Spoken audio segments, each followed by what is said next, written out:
지금 이 시간 우리가 함께 은혜 받을 하나님의 말씀을 봉독하도록 하겠습니다. 데살로니가전서 4장 1절에 있는 말씀입니다. 신약 성경 데살로니가전서 4장 1절에 있는 말씀입니다. 봉독합니다. 우리가 함께 읽는 이 말씀은 지금도 살아계신 하나님의 말씀입니다. 아멘. 같이 읽겠습니다. 시작.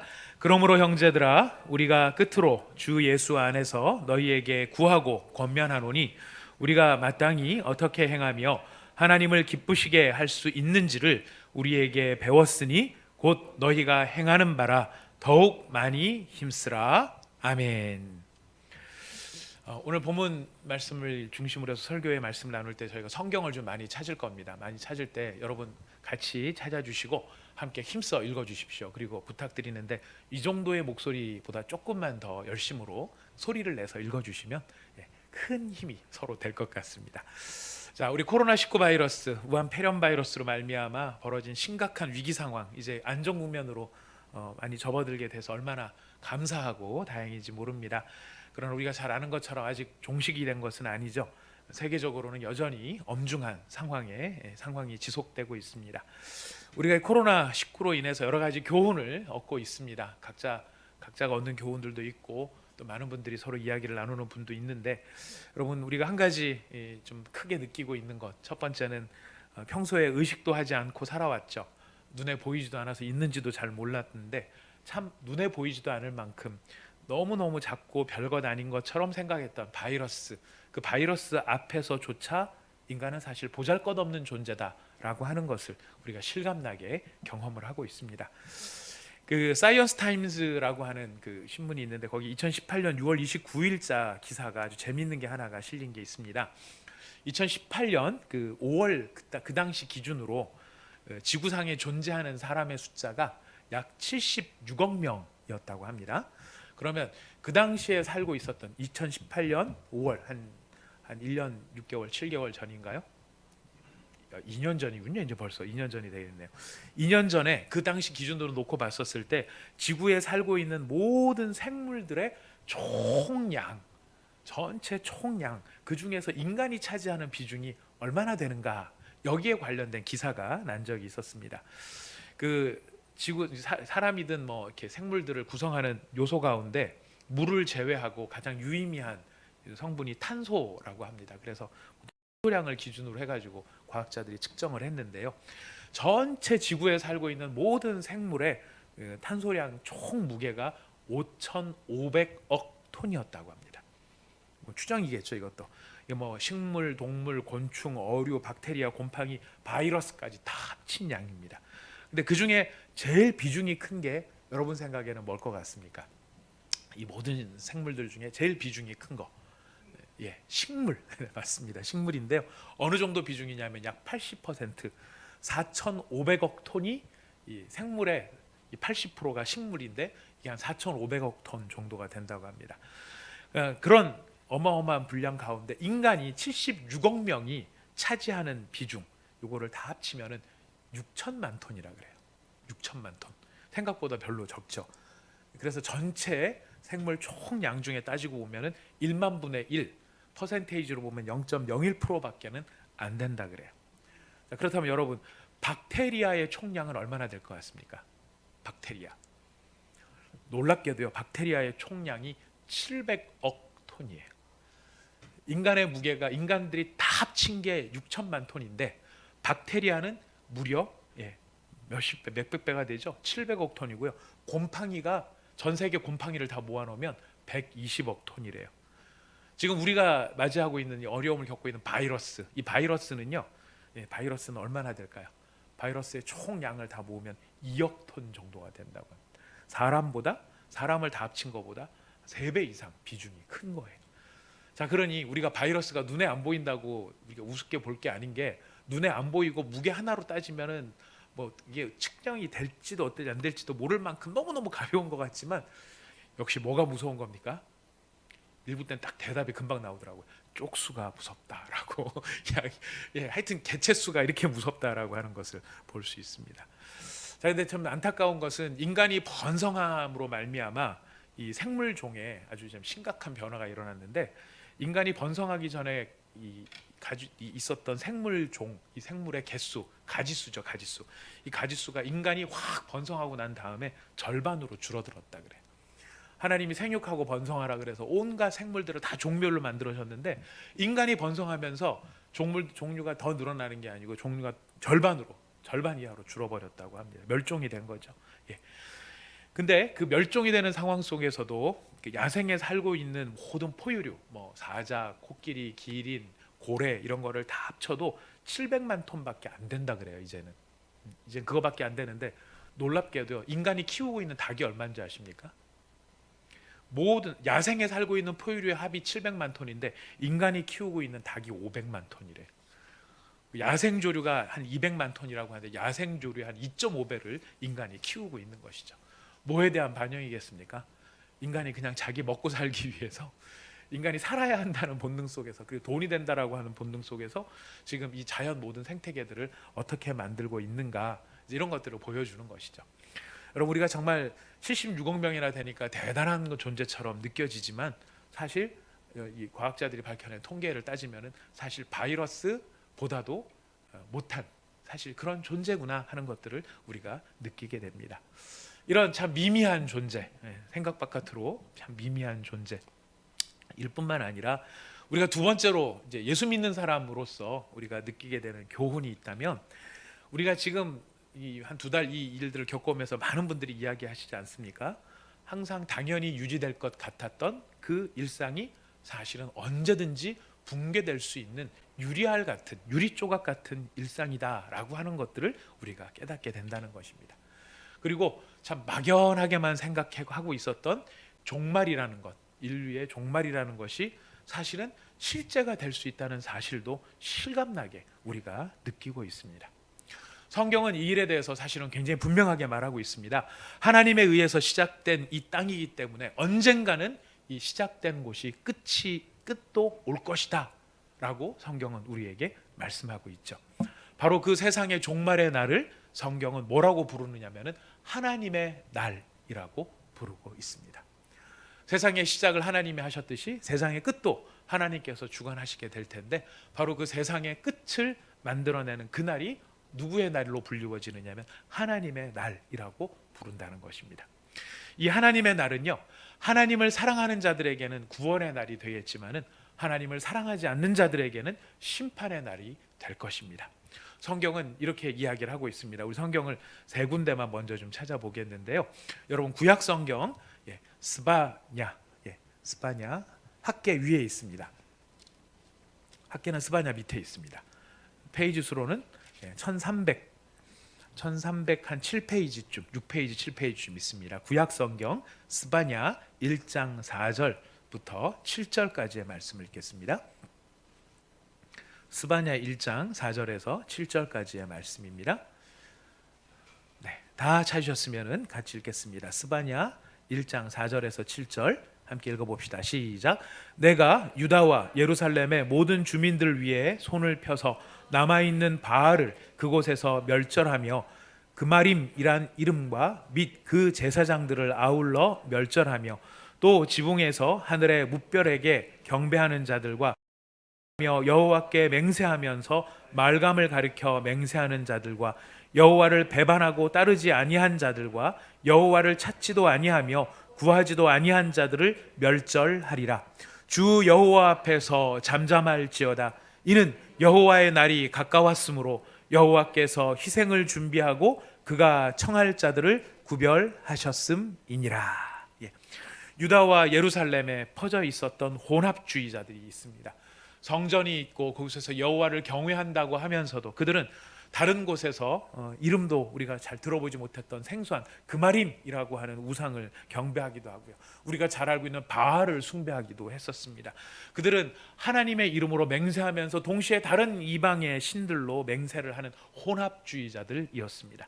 하나님을 사랑한다고 하지만 하나님만 사랑한 것이 아니라 다른 것도 함께 사랑하는 자들이었는데요, 바로 그것은 오늘날 우리들의 모습에도 사실 동일하게 적용이 되고 있죠. 오늘 우리는 하나님을 경배한다고 하면서도 우리는 맘몬이라고 하는 신을 같이 섬기며 하나님을 경외할 뿐만 아니라 맘몬을 함께 경배하는 그런 혼합주의가 이 신앙 가운데 판을 치고 있는 그런 세상 속에 우리가 살고 있는지 모릅니다. 바로 그런 이스라엘을 향했던 분명한 경고가 우리에게도 분명한 경고로 다가오는데, 바로 그 마지막 날이 다가오는 것을 누구의 날이라고 지금 부르고 있죠? 여호와의 날, 여호와의 날이 가까웠다라고 지금 스바냐 선지자를 통해 하나님은 선포하고 계십니다. 우리 오바댜서를 한번 가보겠습니다. 오바댜서는 그 앞쪽 쪽에 좀 더 앞에 있습니다. 옵이라고 되어 있는데요. 1285페이지쯤 있습니다. 1285페이지쯤 오바댜 1장 15절 말씀입니다. 오바댜 1장 15절 말씀 같이 함께 읽도록 하겠습니다. 시작. 여호와께서 만국을 벌할 날이 가까웠나니 내가 행한 대로 너도 받을 것인즉 내가 행한 것이 내 머리로 돌아갈 것이라. 자, 여호와께서 만국을 벌할 날이 가까웠다라고 말합니다. 그 만국을 벌할 날이 되어졌을 때 그가 받게 되는데요. 어떻게 받게 된다고 말합니까? 행한 대로. 너희가 행한 대로 너희가 그대로 받게 될 것이라고 이야기를 하고 있습니다. 신약 성경도 이야기합니다. 우리가 찾아본 게 구약 성경이었다면 신약 성경에서도 동일한 약속의 말씀을 하나님은 선포하고 계십니다. 베드로 후서의 말씀입니다. 베드로 후서 3장입니다. 베드로 3장 9절에서 13절까지 우리 같이 한번 읽어보도록 하겠습니다. 베드로 후서 3장 9절에서 13절 다 찾으셨으면 읽어봅시다. 시작. 주의 약속은 어떤 이들이 더디다고 생각하는 것 같이 더딘 것이 아니라 오직 주께서는 너희를 대하여 오래 참으사 아무도 멸망하지 아니하고 다 회개하기에 이르기를 원하시느니라. 그러나 주의 날이 도둑같이 오리니 그날에는 하늘이 큰 소리로 떠나가고 물질이 뜨거운 불에 풀어지고 땅과 그 중에 있는 모든 일들이 드러나리로다. 이 모든 것이 이렇게 풀어지리니 너희가 어떠한 사람이 되어야 마땅하냐? 거룩한 행실과 경건함으로 하나님의 날이 임하기를 바라보고 간절히 사모하라. 그날에 하늘이 불에 타서 풀어지고 물질이 뜨거운 불에 녹아지려니와 우리는 그의 약속대로 의가 있는 곳인 새 하늘과 새 땅을 바라보도다. 베드로를 통하여서 하나님께서는 우리에게 이렇게 권면하십니다. 바로 그런 주의 날이 도둑과 같이 아무도 예측하지 못했던 바로 그런 상황 속에 성경에 보면은 노아의 날을 비견하고 있죠. 노아가 이렇게 비가 올 때, 세상에 비가 올 때 아무도 비가 올 것이라는 것을 경험을 상상을 못하고 있었을 때 갑자기 하늘로부터 비가 쏟아지기 시작한 바로 그날처럼 바로 주의 날이 우리 가운데 임하는 그때가 도둑과 같이 갑작스럽게 임하게 될 것인 것을 우리에게 이야기하고 있습니다. 그 주의 날이 임하면 모든 물질이 불에 다 풀어지고 다 사라져 버릴 것이라는 것을 이야기하는데, 우리한테 하시는 말씀은 무엇입니까? 그 하나님의 날이 임하기를 두려워하고 절대 오지 말라고 기도하라고 이야기를 합니까? 안 그러면 뭐라고 이야기를 합니까? 하나님의 날이 오기를 바라보고 간절히 사모하라라고 이야기를 합니다. 여러분, 하나님의 날은요, 성경은 분명히 우리한테 이렇게 이야기해요. 하나님의 날은 우리가 싫다고 해서 안 오는 게 아니고요, 우리가 거부한다고 해서 비껴갈 수 있는 것도 아니에요. 우리가 하나님의 날 그런 게 어디 있어 라고 무시한다고 해서 그런 날이 안 오는 것이 아니라는 것입니다. 인간들이 투표를 해가지고 국민 투표하듯이 하나님의 날 오는 거 우리 결사반대 90%가 찬성하고 있습니다. 오지 마세요. 이런다고 안 오는 게 아니에요. 왜냐하면 이 모든 것은 참된 주권자이신 하나님의 계획과 뜻대로 이루어지는 일이기 때문에 그렇습니다. 바로 그런 하나님의 날, 영광의 날이 우리 가운데 임하게 될 텐데, 바로 그 하나님의 날이 임하기를 간절히 바라는 사람이라면 지금 베드로는 뭐라고 물어봅니까? 너희가 어떠한 사람이 되어야 마땅하겠느냐? 하나님의 날이 임할 줄 알고 그 날을 사모하는 사람이라면 마땅히 어떠해야 되겠느냐라고 질문을 하는 것이죠. 바로 그 질문에 대한 대답 중에 훌륭한 대답 중에 하나가 바로 오늘 우리가 읽은 본문의 말씀 데살로니가 전서 4장 1절에 나오고 있습니다. 하나님께서 이루실 하나님의 날, 마지막 종말의 때를 우리가 간절히 바라보고 사모하는 사람이라면 우리가 어떻게 살아야 될지, 우리 데살로니가 전서 4장 그럼 본문은 한 번 읽고 건너가는 것이 아니고요. 우리가 이 본문을 중심으로 또 생각을 하는 것입니다.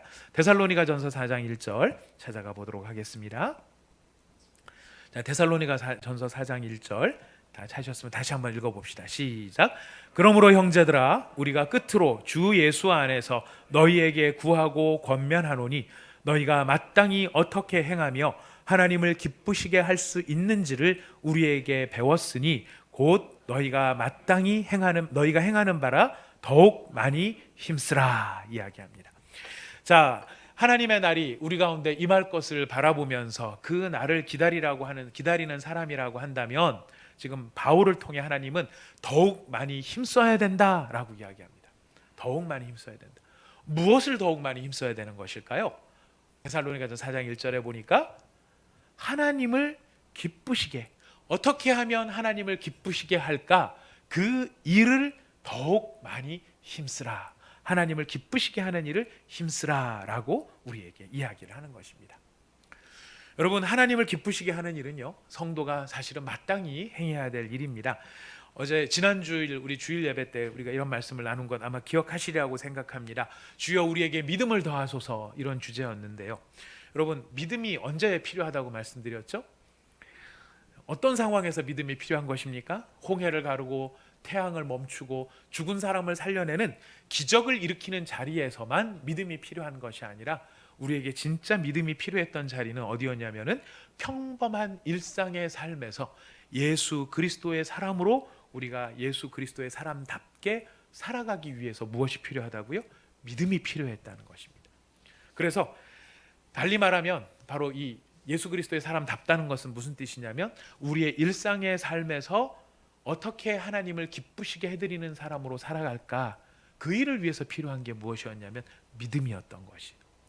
근데 여러분 기억하실 겁니다. 지금 우리한테 믿음이 있습니까 없습니까? 우리 사도들한테 믿음이 있었습니까 없었습니까? 있었어요. 믿음이 없었던 건 아니에요. 믿음은 있었지만 무엇이 문제였습니까?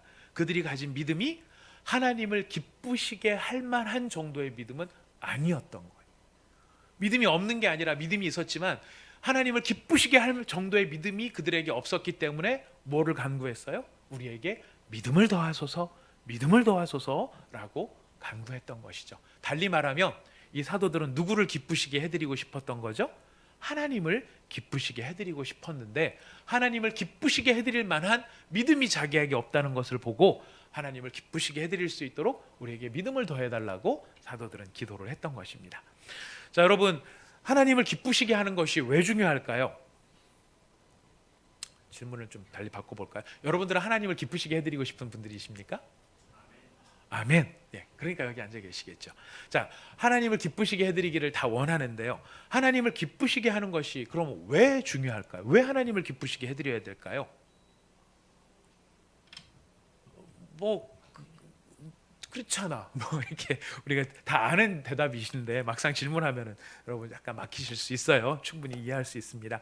왜 그러냐면요. 우리가 왜 하나님을 기쁘시게 해드려야 되느냐면 하나님과 우리와의 이 신앙생활이라는 게 무엇이냐면 신앙생활의 본질은 바로 하나님과 우리와의 관계를 일컬어 신앙이라고 이야기합니다.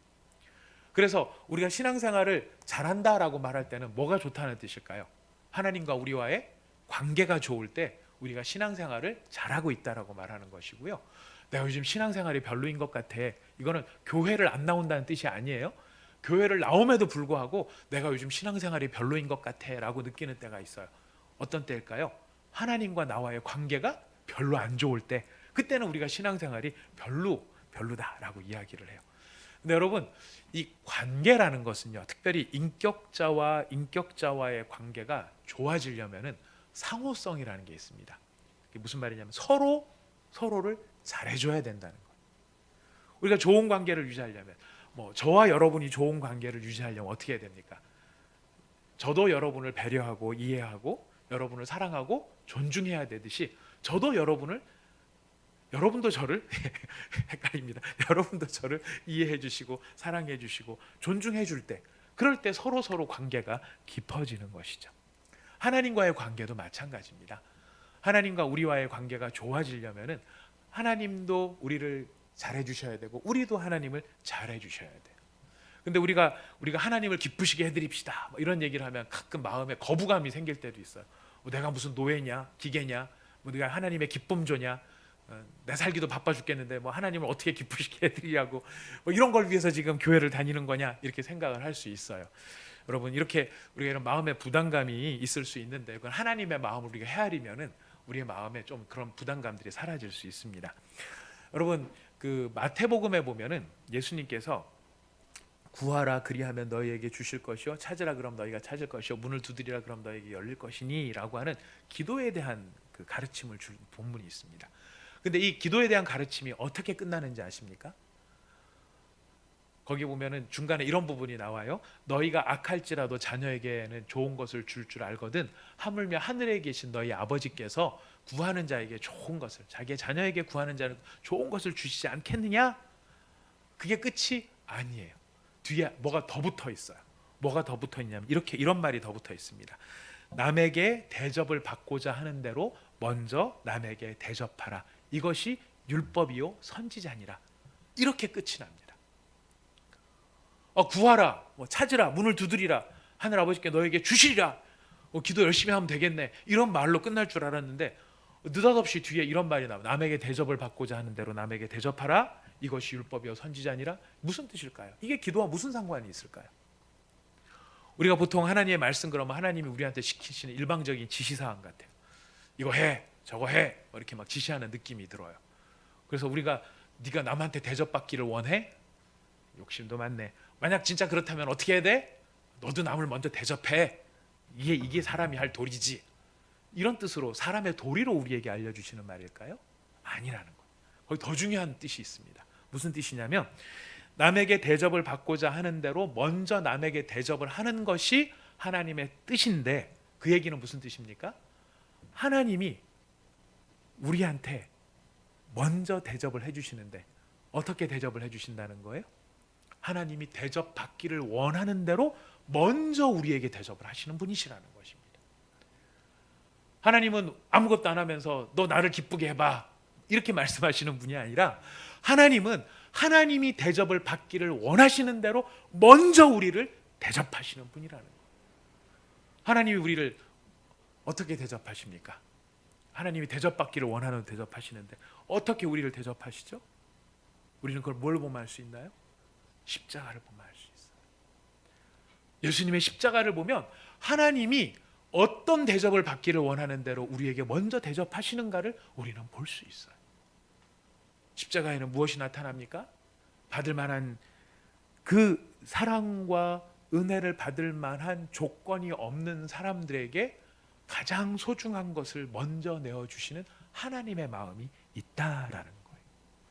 그런 마음이 있으시기 때문에 우리한테 무엇을 요청하시는 걸까요? 내가 너희들이 나한테 대접받기를 원하는 대로 다시 정리합니다. 헷갈립니다. 이게 주어가 여러 개가 있어갖고 하나님 입장에서 말씀하시는 거죠. 내가 대접받기를 원하는 대로, 하나님이 대접받기를 원하는 대로 먼저 하나님이 우리를 대접해 주신다는 거죠. 그 이야기는 그 다음에 우리가 어떻게 하기를 원하시는 거예요? 우리도 하나님을 그렇게 대접하기를 원하신다는 거예요. 그래서 우리한테 하나님을 기쁘시게 해드려라, 하나님을 기쁘시게 하자 이렇게 말하는 그 이면에는 먼저 뭐가 전제되느냐면 하나님이 우리를 기쁘시게 하기를 원한다는 거예요. 그래서 하나님이 먼저 우리한테 그렇게 하세요. 여러분 성경을 한번 찾아가 보겠습니다. 시편 92편 4절입니다.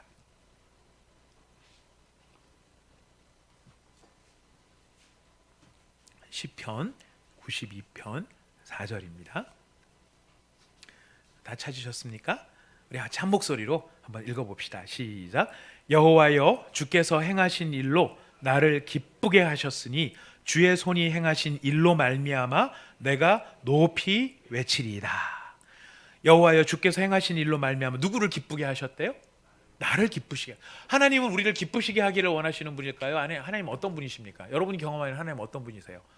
하나님은 나를 슬프게 하시는 분, 나를 힘들게 하시는 분, 나를 몰아치시는 분, 사이드로 몰아서 꼼짝달싹 못하게 하시는 분, 그런 하나님이실까요? 아니에요. 시편 기자는 이렇게 기쁘게 외치고 있습니다. 자랑스럽게 외치고 있습니다. 여호와여 주께서 행하신 일로 말미암아 누구를 기쁘게 하셨다고요? 나를 기쁘게 하셨다. 이런 하나님이시기 때문에 우리는 또한 시편 기자가 이렇게 고백하는 것을 보게 됩니다. 여러분 시편 90편 14절을 한번 찾아가 보겠습니다. 시편 90편 14절. 시편 90편 14절 말씀 같이 읽어볼까요? 시편 90편 14절 함께 읽어봅시다. 시작. 아침에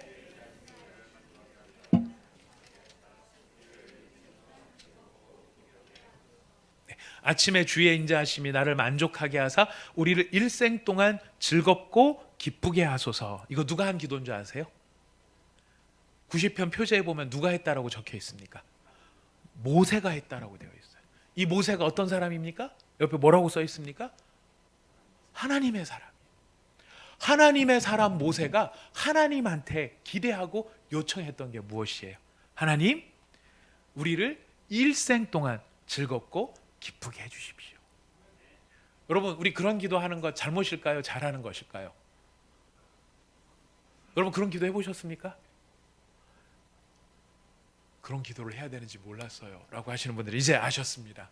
여러분이 누구라면, 모세와 똑같이 여러분이 어떤 사람이라면, 하나님의 사람이라면, 내가 하나님의 사람이라면 하나님의 사람으로서 우리가 하나님 앞에 뭐라고 기도할 수 있어요? 우리를 일생 동안 즐겁고 기쁘게 하소서. 이것이 우리가 가진 자녀로서의 특권이고 우리가 가진 신분의 특권인 거예요. 모세만이 아니에요. 여러분 한 장만 더 넘기시면 86장이 있어요. 86장. 자, 86장은 누가 지었다고 해요? 예. 성경책 찾고 계시는 거죠? 예. 자, 성경책 86장에 보면 누가 지었다고 돼 있어요? 다윗이 지었다고 돼 있어요. 다윗이 지은 시편에 뭐라고 돼 있냐? 86편 4절 읽어봅시다. 시작. 주여 내 영혼이 주를 우러러보니 주여 내 영혼을 기쁘게 하소서. 기쁘게 하소서. 기쁘게 하소서. 모세도 하나님 앞에, 다윗도 하나님 앞에 주여 나를 기쁘게 해주소서라고 이야기를 하고 있어요. 그것은 무엇이냐? 우리가 가지고 있는 인격적인 관계의 상호성 때문에 그래요. 그 관계의 상호성이란, 여러분 부부가 되면은 남편이 아내한테 뭐를 요구할 수 있어요? 나를 기쁘게 해줘봐. 아내는 남편한테 뭐라고 요구할 수 있어요? 나를 좀 기쁘게 해줘봐. 여러분 그런 관계들이 아니신가 보죠? 집에서 너무 배려심들이 많으셔서 그러시지 않으신가 보죠? 예. 부부가 된다는 것은, 부모 자식이 된다는, 무슨 관계가 형성된다는 것은요, 그 사람에게 무슨 의무만 생기는 것이 아니고 그 사람 때문에, 그 사람으로 인해서 내가 뭔가 기뻐할 수 있는 권리도 생긴다는 것이, 이게 상호성이에요. 상호성이. 자, 그런 상호성이기 때문에 우리도 하나님한테 뭐를 요청할 수 있어요? 하나님 때문에 제가 기쁠 수 있기를 원합니다. 그러니까 하나님도 우리한테 뭘 요구하실 수 있어요? 나도 너희 때문에 기쁠 수 있기를 원한다. 그래서 우리가 하나님을 왜 기쁘시게 해드려야 되느냐? 이런 관계가 있기 때문에, 상호적인 관계가 있기 때문에 우리가 하나님을 기쁘시게 해드리는 것이 마땅한 존재가 되었다라는 것이에요. 여러분 그렇게 하나님을 기쁘시게 해드리면 어떤 결과가 생기는지 아십니까? 우리가 하나님을 기쁘시게 해드리잖아요. 그럼 아주 어마어마한 놀라운 일이 생기는데, 여러분 시편을 넘어서 잠언으로 한번 가봅시다. 잠언 16장 7절이에요. 잠언 16장 7절. 하나님을 기쁘시게 해드리면 어떤 일이 생기는가? 잠언 16장 7절 같이 읽어보겠습니다. 잠언 16장 7절 시작. 사람의 행위가 여호와를 기쁘시게 하면 그 사람의 원수라도 그와 더불어 화목하게 하시느니라. 사람의 행위가 여호와를 기쁘시게 하잖아요. 그럼 하나님이 어떻게 하신다고요? 그 사람의 원수라도 그와 더불어서 화목하게 하시는 참된 샬롬의 은혜가 그에게 주어진다라는 것이. 우리가 하나님을 기쁘시게 해드릴 때 하나님께서 아이고 그래 너 때문에 내가 기쁘다, 아이고 시원하네, 좀 더 거기 주물러 봐라, 이렇게 하시는 것으로 끝나는 것이 아니고요. 우리가 하나님을 정말 기쁘시게 해드리면 하나님이 그 기쁘심 때문에 우리에게 은혜를 베푸시는데 우리의 원수까지라도 우리와 더불어 화목하게 되어지는 아름다운 일이 벌어진다라는 것이에요. 여러분 누군가를 기쁘게 해줄 수 있는 우리 다양한 대상들이 있어요. 우리 삶에서 보면은 여러분 주변에서도 기쁘게 해주고 싶은 분들이 계시잖아요. 아내도 있고 남편도 있고 부모님도 계시고 자녀들도 있어요. 여러분 아내를 기쁘게 해주려면 남편들 어떻게 하면 좋을까요? 우리가 그 기쁘게 해주고 싶다는 거는 무슨 뜻이냐면, 기뻐하는 걸 우리가 막 기쁘게 해줬을 때 막 기뻐하는 걸 보면은 그걸 보는 것 자체가 즐겁지 않나요? 우리 자녀들한테 뭐 장난감이라도 하나 어디 나가서 멋있는 거 참 좋은 거 준비할 때 뭐를 기대합니까? 이 자식이 이거 받으면 너무 좋아할 텐데, 내 돈 나가는 일인데, 난 돈 나가는 일인데, 돈보다 이 자식, 이 자녀가 이거를 받고 막 좋아하는 그걸 보면 얼마나 좋을까, 이런 막 기대감 속에서 그 기쁘게 해주고 싶은 마음이 우리 속에 있는 걸 봐요. 그래서 이 사람을 막 기쁘게 해주고 싶어서 여러 가지 방법을 찾는데, 여러분, 아내들을 기쁘게 해줄 수 있는 좋은 방법이 뭔지 아십니까? 남편 여러분, 제가 제자반을 하면서 많이 느끼는 건데요, 우리 제자반에서 이제 솔직한 이야기들을 막 하십니다. 근데 제가 보니까 대부분 기대하는 바가 뭐냐면, 남편들이 말귀를 좀 알아들으면 기쁠 것 같대요. 남편들이 말귀를 좀 알아들으면, 네. 그래서 남편들은 귀에 할례를 좀 받아야 될 것 같아요. 귀에 할례를 좀 받아서 귀가 열리면 아내들이 너무너무 좋아할 거예요. 남편을 기쁘게 해주는 방법은 뭘까요? 남편들이 바라는, 남편이 원하는 기쁨 중에, 기쁨 여러 가지 있을 수 있겠지만, 의외로요, 남편을 기쁘게 해주는 방법은 쉬워요. 대단순해요. 가만 놔두면 됩니다. 가만 놔두면 남편들이 그렇게 기뻐한다고 합니다. 얘기를 들어보면. 근데 여러분, 뭐 남편이든 아내든, 제가 아까 부모님 얘기, 자녀도 얘기했는데요, 제가 나름대로 답을 한번 써봤어요. 뭐로 하면 기뻐할까? 아내를 기쁘게 해주는 방법. 근데 다 공통점이 한 가지가 있더라고요. 다 누군가를 기쁘게 해줄 수 있는 좋은 방법이 한 가지 공통적인 게 있는데, 그게 뭐냐면 돈이에요. 그래서 아내를 기쁘게 하는 법, 돈을 준다. 남편을 기쁘게 하는 법, 돈을 준다. 부모님을 기쁘게 하는 법, 돈을 드린다. 자녀를 기쁘게 하는 법, 돈을 준다. 아닌가요? 역시 우리 온사랑의 교회 성도님들은 수준이 다른 것 같아요. 그 돈은 다 제가 갖기로 하겠습니다. 감사합니다. 자, 그렇다면 하나님은 어떻게 해야 기쁘게 할 수 있을까요? 하나님은 돈 드리면 기뻐할까요? 아니죠. 하나님은 아니죠. 우리가 하나님을 기쁘시게 해드리기를 원하는데, 사람 같으면 그렇게 하면 되겠지만, 하나님을 기쁘시게 해드리는 것은 그런 게 아니에요. 하나님을 기쁘시게 해드리는 방법이 성경에 여러 가지가 있는데, 오늘 그 중에서 가장 중요한 거 한 가지를 먼저 생각하도록 하겠습니다. 어떻게 하나님을 기쁘시게 해드릴까? 하나님은 무엇을 가장 기뻐하실까? 첫 번째 스텝이 무엇이냐면 바로 죄를 회개하는 것이, 하나님을 향한 반역의 삶을 돌이켜서 하나님께로 오는 것을 하나님은 가장 기뻐하신다라고 하십니다. 레위기에 보면은요, 나병에 대해서 설명을 하고 있는데, 레위기가 설명하고 있는 나병의 특성이 죄의 속성하고 굉장히 많이 닮아 있습니다. 나병에 걸리면은요, 문제가 신경이 마비가 되면서 자기도 모르는 사이에 눈썹이 빠지고, 코가 떨어지고, 손가락이 떨어지고, 발가락이 뭉그러지고, 얼굴이 뭉그러져요. 사람의 모습이 얼마나 처참하게 되는가. 사람 같지만 사람 같지 않은 흉한 모습이 되어져요. 그것처럼요, 죄인이 죄를 짓고 살잖아요. 그러면 겉으로는 표시가 안 나는데, 죄인이 죄를 짓고 살면 하나님의 형상을 따라 만들어진 본래의 영광스러움이 사라지고요, 인간의 영혼 속에 내재되어 있는 하나님의 형상이 뭉그러지기 시작을 합니다. 지속적으로 그 죄 가운데, 죄에 빠져서 살아가면은 하나님께서 우리에게 주신 내면의 모든 선한 것들이 사라져 버리고, 뭉그러져 버리고, 깨어져 버린다. 이걸 경험한 사람이 있습니다. 죄로 인해서 자신의 내면이 망가져 버린 것을, 나병에 걸려 있는 인간의 외형이 망가진 것처럼 자신의 외형이 망가진 것을 경험해서 그것을 고백하고 간증하는 사람이 있어요. 시편 51편입니다. 시편 51편 한번 찾아가 봅시다.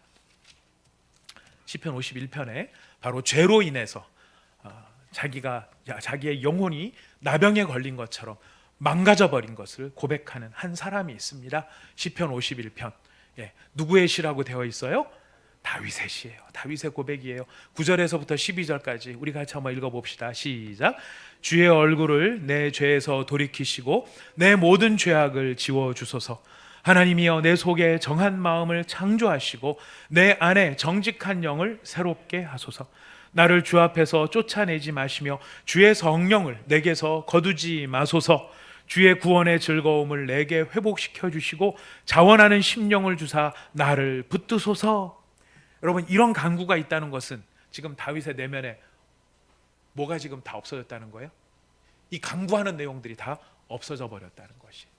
뭐가 다 없어졌습니까? 지금 다윗이 간구하는 것, 내 안에 정한 마음, 깨끗한 마음, 깨끗한 마음을 창조해 달라고 이야기합니다. 그 얘기는 지금 자기 마음 안에 뭐가 사라져 버린 거예요? 깨끗한 마음이 사라져 버린 거예요. 내 안에 무슨 영을 새롭게 해달라고요? 정직한 영을, 정직성이 사라져 버렸어요. 거짓이 난무하고 있는 자신을 발견합니다. 그리고 지금 뭐라고 이야기합니까? 주 앞에서 쫓아내지 마시고. 다윗이 지금 경험하고 있는 것은 뭘 경험하고 있습니까? 자신이 하나님 앞에서 쫓겨난 것 같은 그런 절박함이 다윗에게 찾아온 거예요. 성령을 내게서 거두지 마소서. 자신의 영혼의 등불과 같은 역할을 해주셨던 성령님께서 더 이상 내 안에 계시지 않는 것 같은 그런 막막함을 다윗은 경험하고 있어요. 다윗은 뭐라고 이야기합니까? 주의 구원의 즐거움을 내게 회복시키셔서. 다윗이 뭐가 사라져 버렸어요? 행복과 즐거움이 사라져 버렸어요. 기쁨도 없어지고 웃음도 사라져 버렸습니다. 웃기는 웃는데 그 웃음은 어떤 웃음이냐면 환하고 밝은 웃음이 아니라 비웃음, 조소와 같은 그런 웃음만이 지금 다윗에게 남아 버렸다라는 것이. 그리고 뭐까지 사라졌습니까? 자원하는 마음, 자발적으로 하던 마음. 자발적으로 한다는 마음은 뭐냐면 기쁨으로 했다는 거예요. 무슨 일을 하는데 기쁨으로 했다는 거예요. 근데 기쁨으로 하는 게 다 사라져 버리면 뭐만 남을까요? 의무감만 남는 거예요. 뭘 하기는 하는데 순전히 의무감으로 하는 거예요. 의무감으로 한다는 건 마지못해 하는 거예요. 억지로 하는 거예요. 억지로 하니 얼마나 힘들겠어요. 다윗이 뭘 억지로 했을까요? 다윗의 분위기로 보면은요, 다윗이 찬송을 하고 하나님 앞에 제사를 드리는데 지금 다윗이 자기의 영혼이 망가져 버리고 나니까 뭐를 억지로 하고 있는 거예요? 제사를 억지로 드리고 있고 예배도 겨우 나가고 있고. 이게 다 그 안에서 뭐가 망가져 버렸기, 영혼이 망가져 버렸기 때문에. 무엇으로 말미암아요? 죄로 말미암아. 다윗의 마음에 이 모든 것들이 사라지고 죄가 관영했던, 죄가 많아지게 됐던 것은 하나였어요. 다윗의 마음에 무슨 생각만이 남았냐면, 다윗의 마음에 어떻게 하면 저 우리야를 죽여버릴 건가? 어떻게 하면 저 우리야를 죽여버리고 사라지게 만들어서 내가 숨기고 싶은 이 어두움들을 숨기게 할 것인가? 내가 세상 앞에 창피당하지 않고 자존심 상하지 않도록 어떻게 하면 저 우리야를 죽여버릴 것인가? 그 마음이 다윗의 마음을 지배하면서요, 다윗의 마음은 영적인 나병처럼 하나님의 영광이 사라져버리고 하나님의 임재가 사라져버리고 그 마음의 즐거움과 기쁨이 사라져버렸다. 우리야가 잘못이 있습니까? 잘못이 없어요. 우리야는 피해자예요. 피해자이지만 그리고 우리야 입장에서 보면 얼마나 억울하겠어요. 하지만 지가 아무리 억울해도 다윗의 입장은 뭐가 더 급한 거예요? 자기가 더 급함. 어떻게 하면 이 죄를 덮어버릴까? 우리의 마음속에도 그런 마음이 있지 않을까요? 저 자식만 없으면, 저 사람만 없으면, 저것만 없으면, 이 문제만 어떻게 해결이 되면 내가 정말 참 필 텐데, 좋을 텐데. 여러분, 이 생각이 우리의 마음을 지배하면서 어떤 마음이 사라져 버립니까? 하나님을 향한 거룩의 마음, 영광의 마음, 하나님의 형상이, 이 인간의 얼굴이 뭉그러지듯이 하나님의 형상이, 우리 안에 있는 내면의 형상들이 다 뭉그러지면서 우리 마음의 즐거움도 사라지고 기쁨도 사라지고 행복도 사라져 버렸다. 이걸 다윗이 인정하기가 쉬웠을까요? 아니요. 정말 다윗 자신도 인정하고 싶지 않았어요. 우리랑 다윗이랑 똑같아요. 여러분, 우리가 이 죄의 심각성, 죄로부터 회개하고 돌이킨다는 것 많이 설교를 들어서 잘 알고 있지만, 여러분, 대다수의 사람이 그렇게 내 자신을 심각한 죄인으로 생각하며 살아가는가? 안 그런 것 같아요. 저도 저를 봐도 그래요. 내 생각은 항상 옳아요. 내 생각은 그럴만해서 그렇다라고 생각을 해요. 나는 큰 잘못이 없다고 생각을 하고요. 설령 잘못하고 틀렸다 할지라도 그것을 인정하는 것은 굉장히 어려운 일이에요. 고치는 것은 더 어려운 일이에요. 이런 고집스러운 인간이 자기의 죄의 심각성을 깨닫는 것 흔히 있을 수 없는 일이에요. 다윗도 하나님이 다윗의 인생에 개입하셔서 나단 선지자를 보내서 찌르시지 않았다면 다윗은 끝까지 이 사실을 숨기고 갔었을지 몰라요. 근데 끝까지 숨기고 있다고 해서 다윗이 숨기는 것으로 괜찮았겠느냐? 오늘 우리가 읽었어요. 숨길 수는 있었지만 뭐는 다 사라져 버렸어요. 하나님의 형상으로서의 영광은 다 사라져버린 거예요. 그런 다윗이 자신의 잘못을 깨닫고 인정하고, 이 죄가 얼마나 심각한가, 내가 지금 하나님 앞에서 저지른 이 죄가 얼마나 심각한가 라는 사실을 인정하고 통회하고 회개했을 때 무엇이 회복되나요? 기쁨이 회복이 되는 것이죠. 즐거움이 회복되는, 진정한 행복이 이제는 다윗에게 다시 회복이 되었던 것입니다. 근데 여러분, 그거 아세요? 다윗이 죄를 회개하고 죄를 인정하고 하나님 앞에 다시 모든 죄 용서함을 받았을 때 다윗이 얼마나 감격스럽고 얼마나 기뻤을까? 근데 여러분, 그게 끝이 아니에요.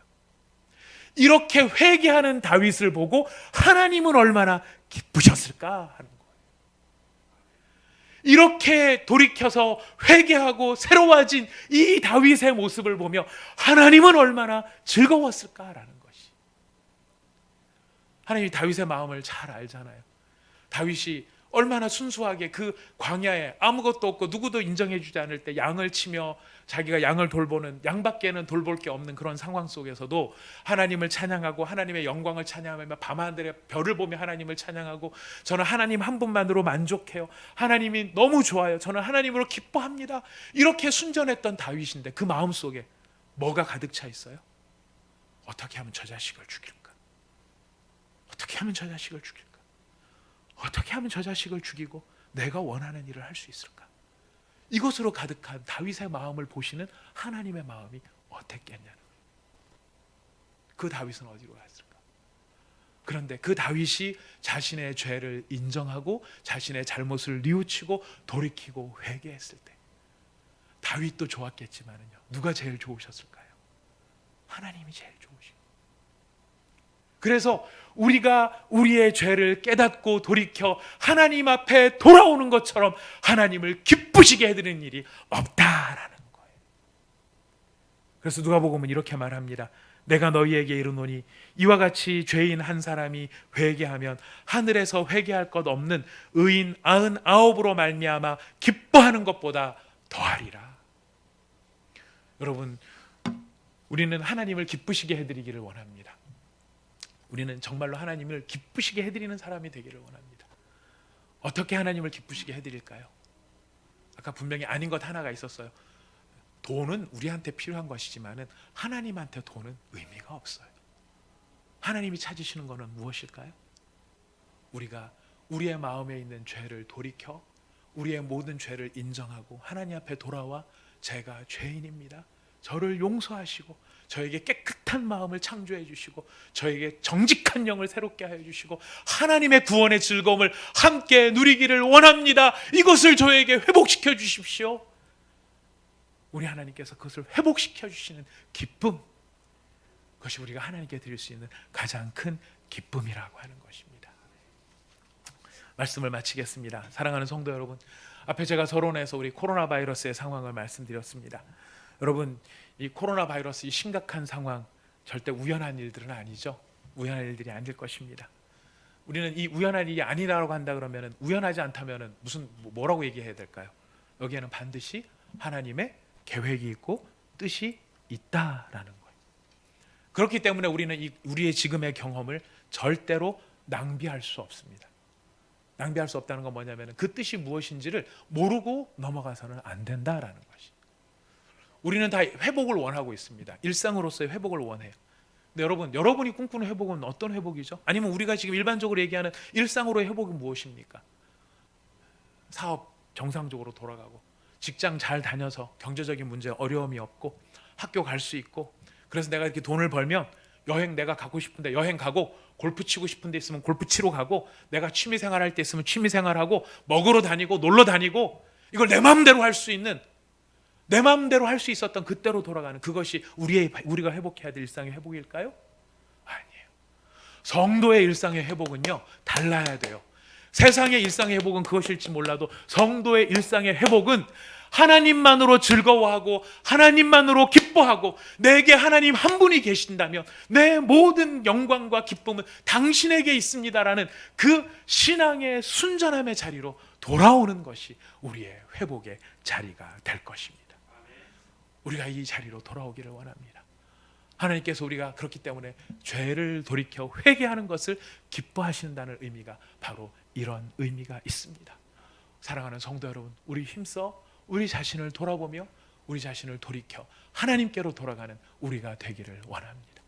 이 상황을 통해서 우리에게 메시지를 주시는 바, 내 가장 소중한 분 하나님, 어떠한 상황에서라도 예수 그리스도를 배반하지 않겠다는 것, 내 위에는 예수님 외에는 내 위에 아무도 없다라는 것, 내 위에는 아무도 없다라는 것, 오직 예수님만이 내 위에 계신다는 것을 기쁨으로 고백할 수 있는 바로 그 사랑의 자리로 우리가 돌이킬 수 있기를 부탁드리겠습니다. 이 시간 우리 말씀을 생각하면서 하나님께 함께 같이 기도했으면 좋겠습니다. 다윗의 마음이 자신의 죄 가운데 빠져서 우리아에 대한 미움, 어떻게 하면 저 자식을 죽이고 내 잘못을 숨길 수 있을까?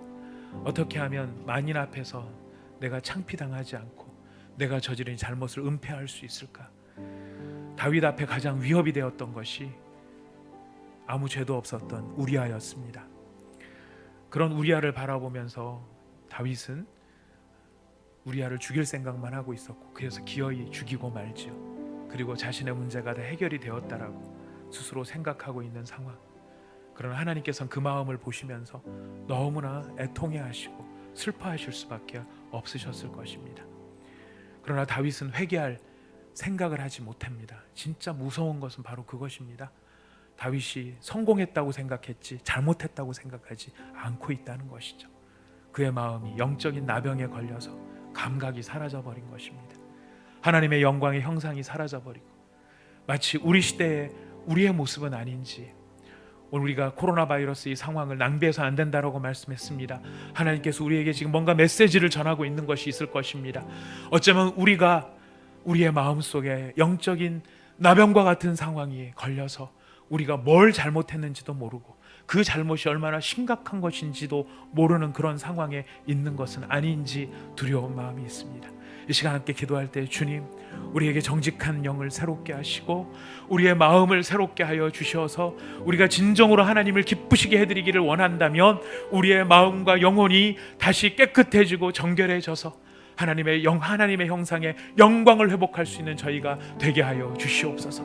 하나님이 기뻐하시는 것, 우리가 죄를 돌이켜 하나님 앞에 나가는 것이라고 하였습니다. 아버지, 우리가 죄를 깨닫고 주님 앞에 돌이킬 수 있는 은혜가 있게 하여 주시옵소서. 우리 마음을 다하여 한번 같이 기도하도록 하겠습니다. 하나님 아버지,